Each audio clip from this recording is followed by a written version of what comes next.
Recently started the Jewish month of Elul.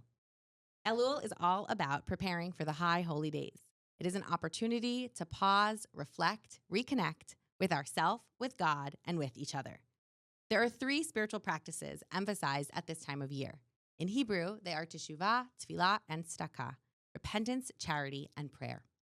Each Sunday in Elul, we will release a new episode of this podcast focusing on one of these practices. We will unpack each one in a way that feels expansive, inspiring, and relevant. We hope you are surprised and delighted by these insights and conversations and find that preparing for the high holidays could be more joyous, healing, and accessible than you ever imagined. This week, as we tackle the topic of charity, Tzedakah, we are joined by our wonderful guest, Maury Garten. Welcome, Maury. Maury Garten is a director and shareholder of the law firm Fetter & Garten. He advises clients in estate planning and estate administration. As part of his areas of practice, Maury frequently counsels families with issues related to the transfer of wealth, which can include both taxation and family challenges. Throughout his life, Maury has volunteered for numerous civic and religious organizations. Presently, Maury serves as the chair of planned giving for the Associated. As part of his extensive background in estate planning and administration, Maury has previously served as a volunteer on planned giving issues for the Kennedy Krieger Institute, McDonough School, and the Associated. We are so honored and excited to have Maury with us as our guest this week for our episode on Tzedakah charity. As your bio clearly attests, you have some serious professional experience in the charity department. I think you shouldn't believe everything you read, Laura. And I'm sure you'll prove it in our conversation. And I know that our listeners are going to be interested in hearing your unique take on financial giving. So welcome. Thanks for joining us. Why don't we start off our conversation by asking you to share one of the most moving or memorable experiences that you've had working with people who are giving tzedakah, giving charity. It's never easy to just come to one, but this one really made us all proud. We had this wonderful woman named Charlene Bird. She was from Baltimore and very well educated and a member of the African-American community. And she was really into genealogy, and she had the benefit of having letters written among her family going back well over 200 years from this country. Great material to read and to be a part of. And when we were preparing what turned out to be her last will, she made this request of us. Could we do our best to have this important letters and documents delivered to this new museum that was contemplated, the African American Museum at the Smithsonian? So after she passed away, we got in contact with Representative Elijah Cummings. And as soon as he heard this story, he said, we're going to figure this out in his very confident way. And so even before the museum was open, the Smithsonian came, they looked at the letters, and they said, we really want this, plus certain objects for our museum. The outcome, one of the objects, which was a doll that was connected to Frederick Douglass, is on display at the Smithsonian for everybody to see. When you can feel the honor of somebody's goal, and you can accomplish it for them, that's something. And I'm very, very grateful that we got to. Wow, a special person. So beautiful. And I know I'm going to have to take a Sunday trip to go check it out now. Mm-hmm. And one of the things I really appreciate about that story is the thing that's being given, the charity, is not financial. It's actually an object, or it's an item that maybe if you just looked at it, it doesn't cost so much money, but it became valuable and was given instead of money, but was such a even more valuable contribution. There are a lot of times where intangible things or things that have minimal value but have great sentimental meaning turn out to be the most important item in the collection or of objects that people have. Yeah, wow, that's really beautiful. Thank you for sharing that. Of course. In that vein, I guess I also would love to hear from you about some lasting lessons that you've learned from this career of supporting people as they're making decisions about giving meaningful charity. Making a decision on what to do is hard. And so when you think about what's meaningful, you have to sort of be in this position of how's this going to impact people? Now, one of the things that I've noticed the most is discussions with people who are grandparents. Sometimes they don't have relationship with their children, but they have really special relationship with their grandparents. So when they come in, we start to talk about how they want to handle everything. And there's an absent lead by them to say, I want my grandchildren to have something. So I go into it with them and I said, look, if you have the capacity to leave an object or to leave some money, whether it be $50 or really significant dollars to your grandchildren, consider this. And I know it makes a difference because when another family comes in, maybe they're older, and I go over grandparents, he says, "Yeah, my bubby wanted me to have this. I have to do what she did." This is a lifelong lesson, often the last lesson anybody can ever give their grandchildren, the importance of leaving something them for them to connect to you in the future. So to me, that's probably the number one lesson. Wow, that's so beautiful. And I think it really speaks to the power that giving has to, first of all, like make people feel connected to you. Like that when you give something, there's a connection that's being created. Um, yeah, I think that's so special. Thank Thank you. you. I'm wondering if you could unpack some of the language around charitable giving that I think we hear all the time when people ask us or when we're looking into making a contribution somewhere, if that contribution is financial. Oftentimes, the phrase that's used is we are asked to consider making a meaningful gift.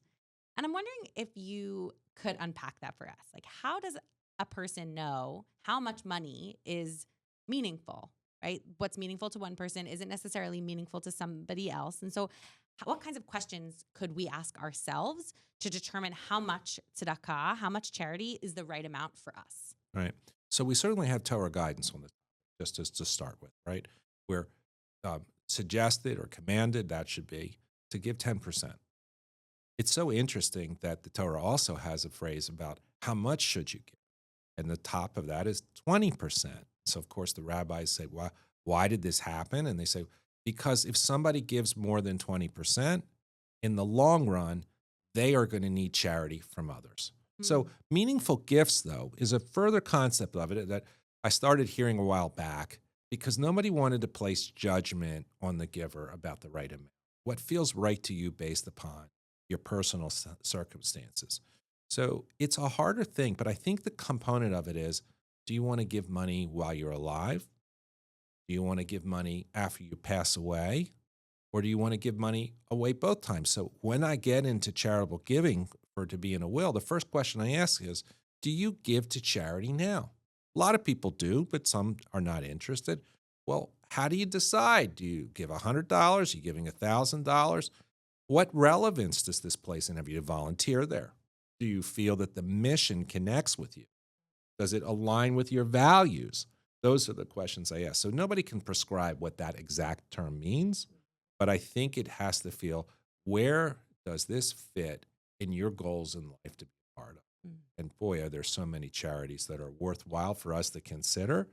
And I hope that you can find the ones that are right for you, for Mhm. each person. Yeah, and that's so helpful because I think it's not just about like how much you give, but also there's so many, as you mentioned, there's so many meaningful organizations and so many good causes, and trying to figure out where to give. I think asking ourselves, like, where do we actually spend time? Is there somewhere you volunteer or somewhere that you've really benefited from personally, either a congregation or an organization or a school or right something you've benefited from? The last piece that you said of like aligning with your values. One of the things that's I think really powerful about doing this work at this time of year is if you're giving charity well, it's actually an opportunity to do some deep introspection into what actually matters to me. And that connects with also a tshuva, like a repentance process of like figuring out what matters to me and like what are my values, as you said. That's right. And if you're going to be doing some gifts during Elul, and it's very much important to you during this time to make these gifts, consider writing a letter to the organization, or if your kids are giving, having them write a letter to explain this is a really important time of the year when we reflect on things. And you can give a secular answer, of course, but explain to the charity, let them know we're ambassadors of the Jewish people. And I'm giving this to you because we're supposed to make gifts for charity to provide support. Wow, that's such an amazing suggestion, I think, because I think organizations and people really read and are interested in why people donate. And I think this is such a way to kind of kill two birds with one stone, is to both kind of share out the Jewish wisdom and what's so beautiful in our tradition to organizations, as we also are providing financial support. Of course. That's such a great idea. You mentioned teens briefly, and I guess a lot of our listeners have young children, or maybe young adult children. What could you say about meaningfully involving teens and young adults and kids in giving charity? I think it's such a great concept to do it because we're all supposed to be teachers. We're all supposed to be those to um, inspire others. So many families create a family circle, a family council. And often what you'll see is a couple adults or maybe grandparents asking children when they come to have identified and researched a charity or two that are relevant to them and to present it to the rest of the family. I love the Baltimore Zoo because, right, I love seeing the flamingos and I believe in the mission that they provide education, because that's going to help a child start to appreciate that they can connect with a charity. And of course, our choices, as I said, are very diverse. And it may be I'm really connected with my religious school or my synagogue, or I'm really connected to animals, which many people come back, kids particularly want to give to the SPCA or other organizations like that because they can have the relationship with their own dog, right?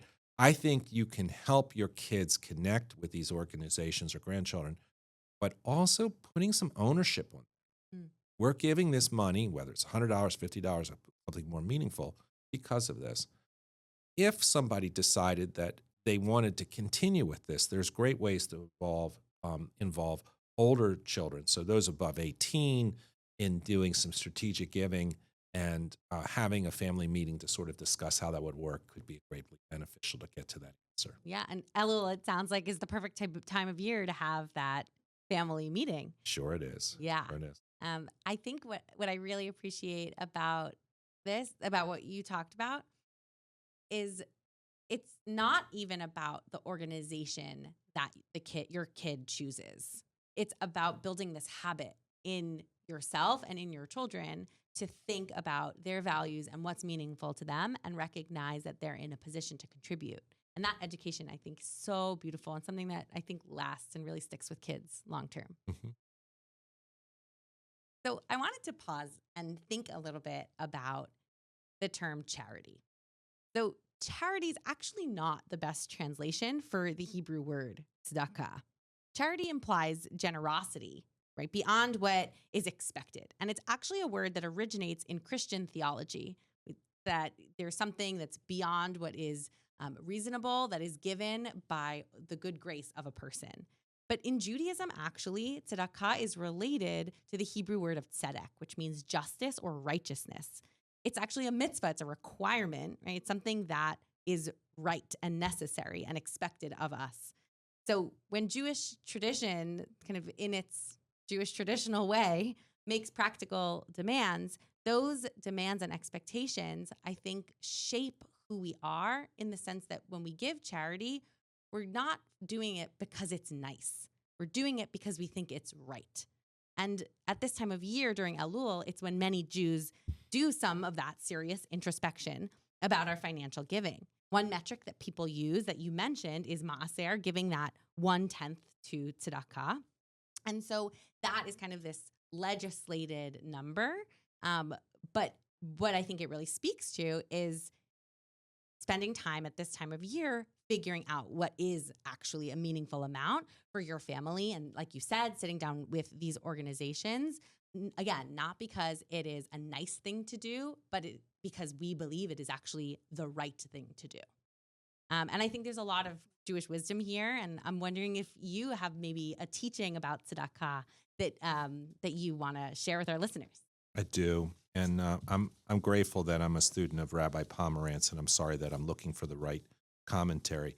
And Rabbi Pomerantz is with Eitz Chaim, and he really has a great teaching style among many people that we should appreciate.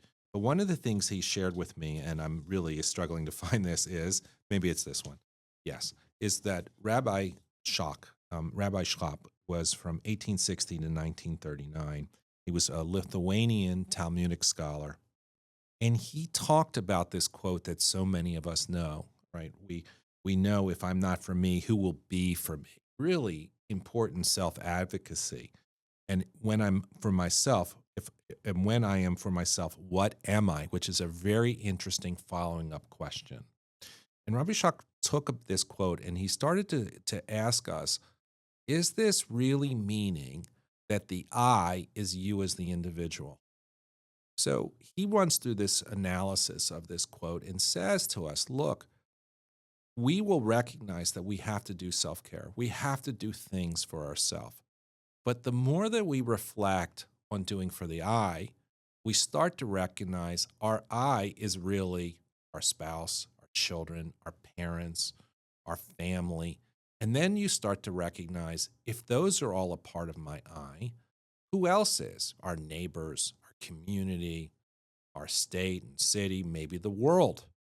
And so he makes a really good analogy. He talked about if you had an engine for a car and one tiny little part, let's just call it a spark plug, went bad, the whole car stops. It can't operate.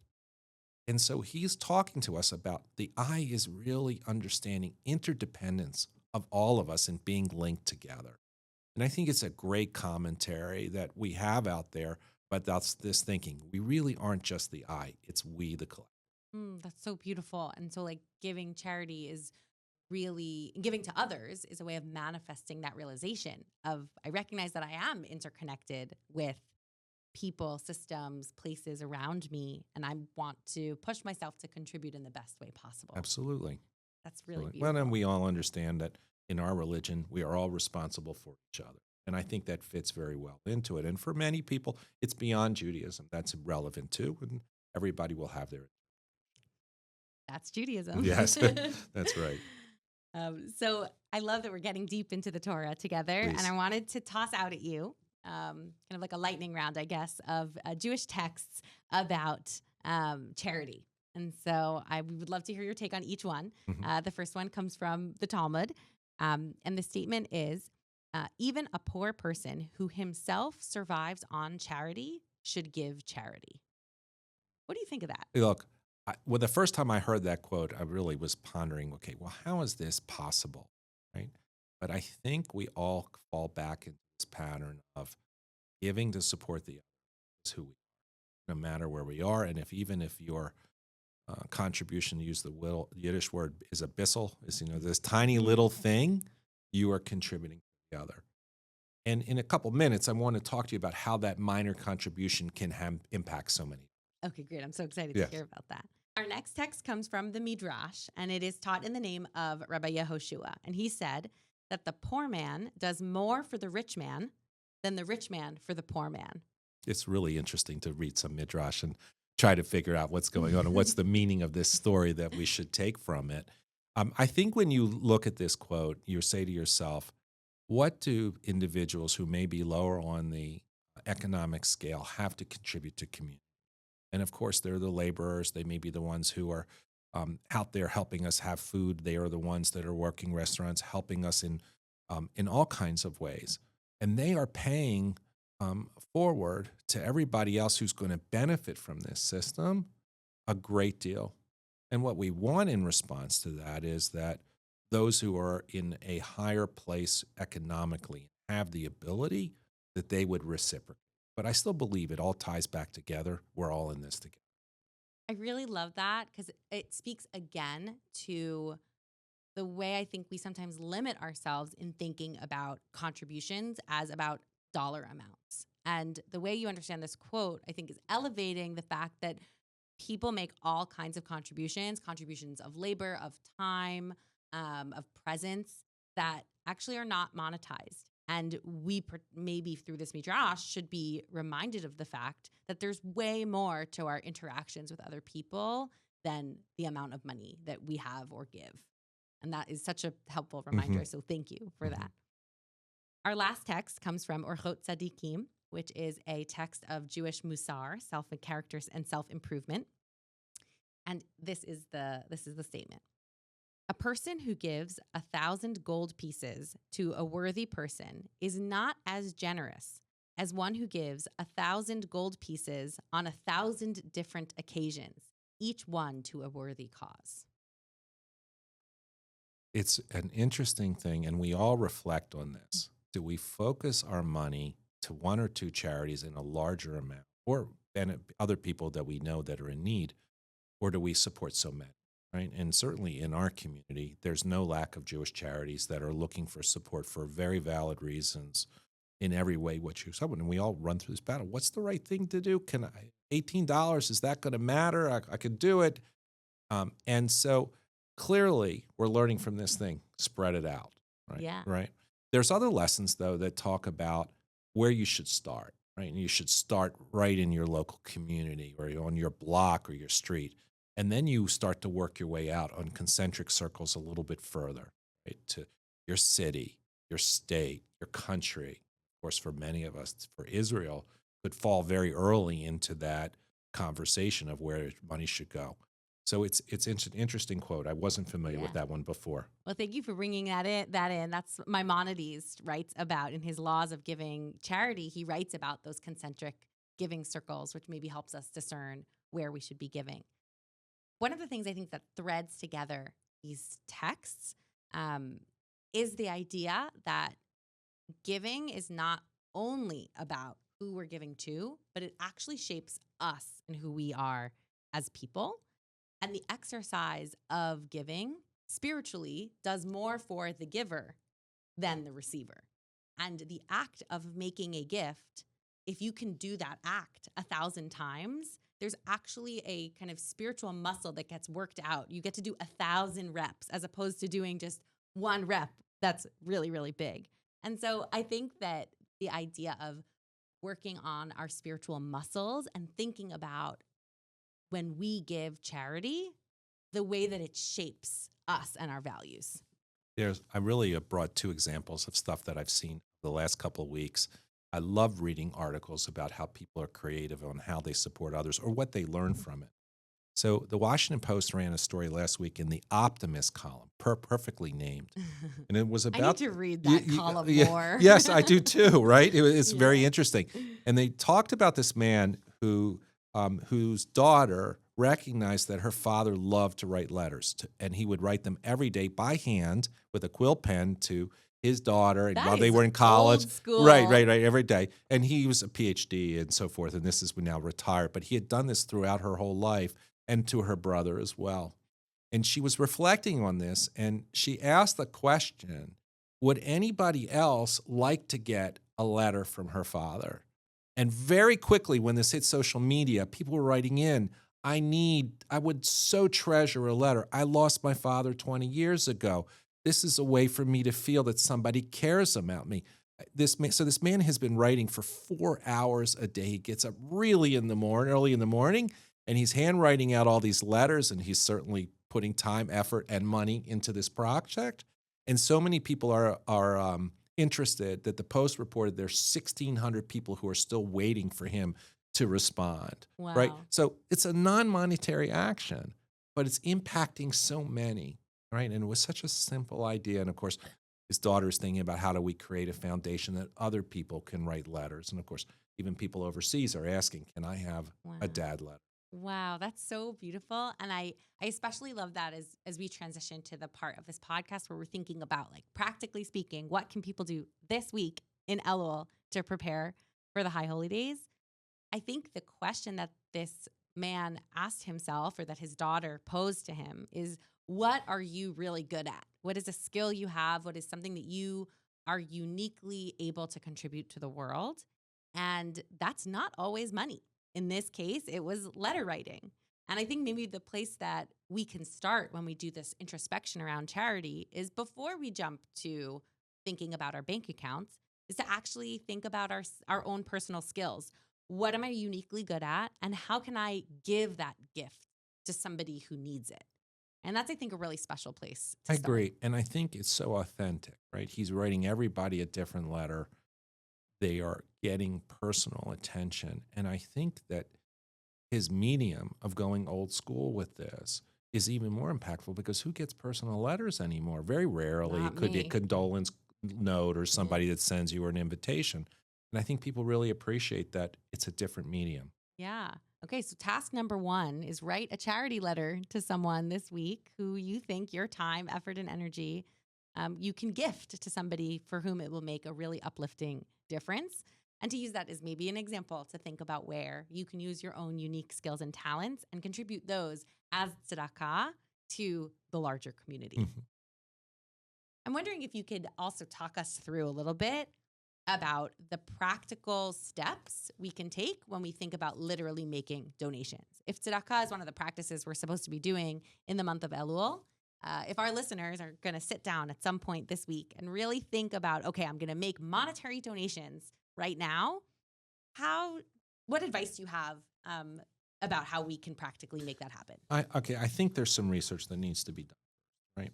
We can all get access to something called Charity Navigator, and Charity Navigator rates how charities are doing. Is this money really going to the benefit of others, or is it being utilized perhaps for the benefit of people that may not need this? And I think that there's so much fraud, we need to take that step. I think also The Charity Navigator is a website. yeah, it's a website, right, that Mhm. provides this. Anybody can go and take a look and get the ratings. If Mhm. you want to go further, you can go to the IRS's website and you can get a copy of the financial statement for the organization and see how much they're paying professionals, how much they're providing direct public support. So be an educated person, right? I think that's one. Number two, I think that we all have to be in a position when we give, make sure that charity's mission aligns with what's of interest to you. And then we talked about this a little earlier, but still, sometimes you get requests from things and you're like, it's not really relevant to me or it's not my cause. Or And maybe even, I think sometimes this happens when organizations have you on their mailing list because 10 years ago you donated there, but you've changed and grown and moved on, and other things are part of your interests now or part of your values now. And so, even recognizing that there actually might be an organization that I've been giving to that it's no longer where my values align, and choosing to redirect that somewhere new. Mhm. Yeah. And then sometimes I find myself in a dilemma because somebody will pass away and I want to send a donation and they have suggested charity. And you're like, okay, that really doesn't fit for me. And then you decide, am I going to go to a third party charity? Of Mm-hmm. course, many of us make that decision if it doesn't align. But I think it's very appropriate to. Mm-hmm. So I think if you can do some investigation, you can work on mission, and if you have the go see the charity in action. You don't have to come as a donor. You can come as a member of the public or go out and see. And if you go to the Ronald McDonald House and you see everybody making meals and helping others and that inspires you, that's great. And if you are inspired to find a connection with the Jewish people in Ukraine and you can explore that and look what's out there, I think you will find that your donation will help. I appreciate that two of those pieces of advice speak to very different parts of who we are. Right? The first is very analytical and intellectual, and it's about doing research and making sure that an organization is sound. And then the second feels really emotional, and it's really trusting your gut and seeing what makes you feel inspired, and that's actually really valuable information when making these kinds of decisions is your emotional reaction to Mhm. organizations and what makes you feel right. That's correct. The last practical category of practical suggestion, I wanted to ask you to talk a little bit about your specific area of professional background, which is in estate planning. And the reason why I think this is, and you're going to speak a little bit to the practical piece, but the reason why I think this is so relevant in Elul is one of the major images that we have on Yom Kippur. Um, and Rabbi Sorokin mentioned this in the Teshuvah podcast that we did last week. One of the major images that we have on Yom Kippur is this image of death. Is we're actually encouraged to confront our own mortality, and we do this in a lot of different ways. We wear white. A lot of the confession that we say, the vidoy, is a text that people recite on their deathbeds. There's actually a lot of contemplation about death. We talked about last week about how that fits in with the repentance teshuvah process. I'm wondering if you can share with us a little bit about your professional experience of the way that estate planning and thinking about what one leaves behind when they pass on can be part of the charity process at this time of year. Right. So there's this wonderful quote in Pirkei Avot, and I'm going to make an analogy, and it basically says, "Be sure to study Torah the day before you die." And right, and what we learn from that is, of course, that means you got to do this every day, right? And if we don't all have the capacity or the ability to make a donation 365 days a year, that's just beyond our capacity.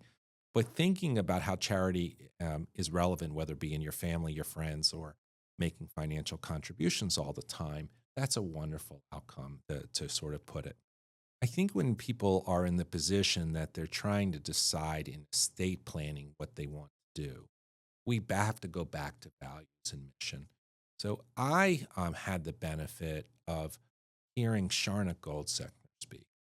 Sharna has put together these values-based cards to help people think about what's important. If you get the deck, I don't know if it's 50, but she'll have in there empathy. Is that a value? Passion, similar word. Is that a value?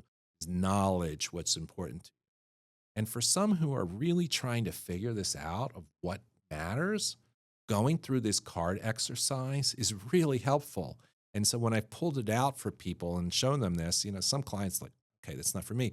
But others say, oh, I never really thought about what are the values I have. And with that answer, then you can figure out where, when, who, how, those bigger questions that take some time. So obviously, there are many ways that people can give during their lifetime. Most of them apply to tax situations that take a little more time to explain than we can do in a podcast. But it's still about the heart. What's important to you and what's that legacy that you have? And a lot of times clients, when they're trying to figure out their legacy, they recognize these last messages are going to be important. And some create, if they're of wealth, create charitable foundations. Others might do something called a donor advised fund.